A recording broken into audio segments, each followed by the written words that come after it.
Le commissaire aux langues officielles Graham Fraser et le commissaire au service en français de l'Ontario François Boileau affirment que le Canada doit absolument accueillir plus d'immigrants francophones, une question de survie pour le français en milieu minoritaire. Seulement 2 des nouveaux arrivants qui s'installent dans une province autre que le Québec sont francophones. Le Canada veut doubler ce chiffre en 2018. Un rapport conjoint des commissaires émet 8 recommandations en ce sens, dont celle d'informer les immigrants, les diriger vers les institutions francophones et les accompagner pendant leur période d'intégration. Le rapport propose aussi d'offrir des incitatifs aux entrepreneurs pour l'embauche d'immigrants francophones. Au Nouveau-Brunswick, Égalité Santé en français réclame des changements à la gestion des régies de santé de la province. Le groupe veut que la communauté puisse élire tous les membres du conseil d'administration du réseau de santé Vitalité. À l'heure actuelle, le conseil d'administration est composé de 8 membres élus sur 15.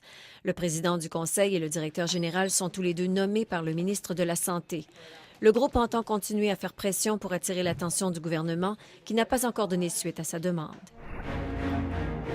Au Manitoba, des parents francophones se mobilisent à Winnipeg afin d'intégrer une nouvelle méthode d'apprentissage à la division scolaire franco-manitobaine. L'approche Montessori, connue à travers le monde, est disponible au Manitoba, mais seulement en anglais. Une pétition a été lancée pour qu'un projet pilote de l'approche Montessori soit offerte par la division scolaire franco-manitobaine. La division scolaire dit qu'elle va rencontrer les parents intéressés d'ici les 2 prochaines semaines. Toujours à Winnipeg, le conseil d'administration de la Société franco-manitobaine va contester judiciairement la décision du fédéral de fermer ses bureaux sur la rue des Meurons. Le conseil croit qu'il y a eu violation d'une obligation en vertu de la loi sur les langues officielles.